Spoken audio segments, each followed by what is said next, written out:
Hello everyone, welcome to our channel SAJS vlog. இன்னைக்கு நம்ம என்ன பார்க்க போறோம்னா, செட்டிநாடு வெண்டைக்காய் மண்டி செய்வது எப்படின்னு பார்க்க போறோம். அதுக்கு தேவையான பொருள் என்னன்னா, வெண்டைக்காய் ஒரு 1/2 கிலோ கழுவிட்டு நான் வெட்டி வச்சிருக்கேன். தண்ணி இல்லாம நல்லா வெட்டி வச்சுக்கோங்க. அப்புறம் 3 வெங்காயம் வெட்டி வச்சிருக்கேன். 3 தக்காளி வெட்டி வச்சிருக்கேன்.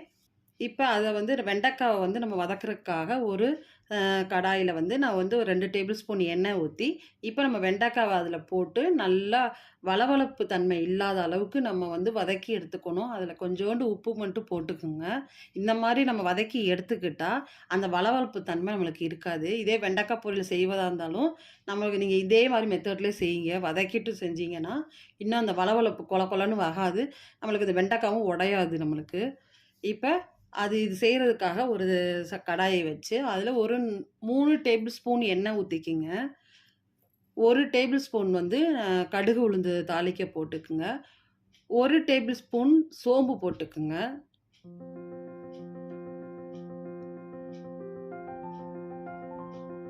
இப்ப பாருங்க சோம்பு நல்லா பொரிஞ்சிருச்சு. இப்ப வெட்டி வச்சிருக்க 3 வெங்காயத்தையும் போட்டு நல்லா வதக்கிக்குவோம். ரொம்ப வதங்கணும்னு அவசியம் இல்ல. நம்மளுக்கு ஒரு கண்ணாடி பதத்துக்கு வந்தாலே போதும்.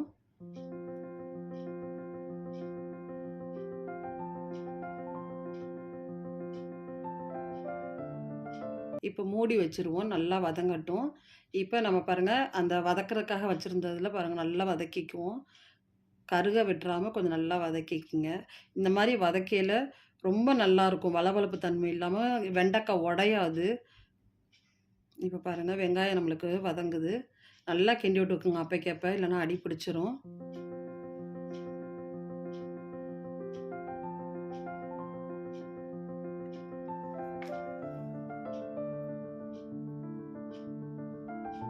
இப்ப அத மூடி வச்சுருவோம். இன்னும் வதங்கட்டும். இப்ப பாருங்க இது வதங்கிருச்சு. அடுப்ப ஆஃப் பண்ணியாச்சு. போதும் நம்மளுக்கு வதங்குனது. இந்த வளவளப்பு தன்மைலாம் போயிருச்சு.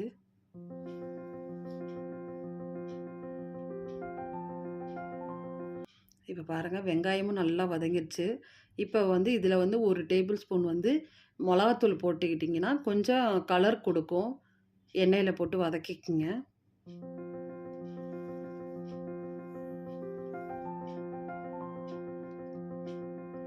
இப்ப வதக்குன பிறகு நம்ம வெட்டி வச்சிருக்க தக்காளியையும் அதில போட்டு வதக்கிக்குவோம்.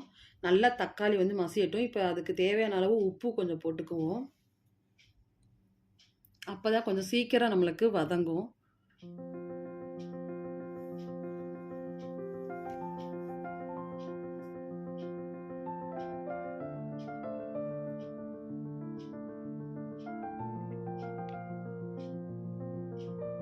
தக்காளிய நல்லா மசிச்சு விடுவோம். தக்காளி எவ்வளவுக்கு எவ்வளோ வேகுதோ அப்பதான் நல்லாருக்கும். பாருங்க, அடி பிடிச்சிராம நம்ம அப்பைக்கப்ப மூடி விட்டு கிண்டி விட்டுக்குவோம்.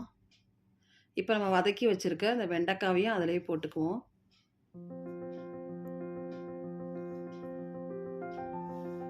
இதிலே நீங்க உங்களுக்கு வெள்ள மொச்சை இருந்துச்சுன்னா, அதையும் வேக வச்சு இதில போட்டுக்கலாம். ரொம்ப நல்லாருக்கும். மாங்காய் போட்டுக்கலாம். ரொம்ப அருமையா இருக்கும். இந்த மாரி செஞ்சு பாருங்க. ரொம்ப அருமையா இருக்கும். என்கிட்ட வெள்ள மொச்சை இல்லாதனால நான் போடல. நீங்க போட்டுக்குங்க. நைட்டே ஊற வச்சு குக்கர்ல வேக வச்சுனா நல்லாருக்கும். இப்ப இதுக்கு வேண்டிய மசாலா மொளகாத்தூள் ஏற்கனவே 1 ஸ்பூன் போட்டுருக்கோம். இப்போ ஒரு 1 1/2 ஸ்பூன் நான் போட்டுருக்கேன். உங்களுக்கு காரத்துக்கு ஏத்தாப்புல போட்டுக்குங்க. இப்ப மஞ்சத்தூள் 1 ஸ்பூன் போட்டுருக்கேன். மல்லித்தூள் ஒரு 1 1/2 ஸ்பூன் போட்டுருக்கேன். போட்டு நல்லா நம்ம இத நல்லா பெரட்டி விட்டுக்குவோம். நல்லா பெரட்டி விட்டு ஒரு லெமன் சைஸ்ல புளிய கரைச்சு எடுத்துக்குங்க. அதையும் நான் ஊத்திக்கிறேன். இப்ப இதுக்கு கொஞ்சம் கொஞ்சம் தண்ணி ஊத்தி இந்த மசாலாலாம் வேகணும். அது இன்னொரு 1 கப்பு நான் தண்ணி ஊத்திக்கிறேன். இப்போ உப்புலாம், உரப்பு இதெல்லாம் பார்த்துக்குங்க. அதுக்கு ஏத்தாப்புல போட்டுக்குங்க நீங்க. இப்ப நல்லா மூடி, நல்லா அந்த எண்ணெய்லாம் பிரிஞ்சு வரணும் நம்மளுக்கு. இப்ப அப்பைக்கப்ப கிண்டிக்குங்க, அடி பிடிச்சிராம. பாருங்க நம்மளுக்கு எண்ணெய்லாம் நல்லா பிரிஞ்சு வந்துருச்சு. இப்ப கருவேப்பில, கொத்தமல்லி தழைய போட்டு நம்ம இறக்கிரலாம். சுவையான அ செட்டிநாடு வெண்டைக்காய் மண்டி ரெடி. இது த தக்காளி சாதத்துக்கு, தயிர் சாதத்துக்கு இதெல்லாம் தொட்டு சாப்பிட்டு பாருங்க. ரொம்ப அருமையா இருக்கும். சப்பாத்தி கூட, தோசைக்கு கூட தொட்டு சாப்பிடலாம். நல்லா மூடி வச்சிங்கன்னா நல்லா பிரிஞ்சிரும். என் சேனல் உங்களுக்கு பிடிச்சிருந்தா லைக் பண்ணுங்க, ஷேர் பண்ணுங்க, மறக்காம சப்ஸ்கிரைப் பண்ணிருங்க. தேங்க் யூ ஃபார் வாட்சிங்.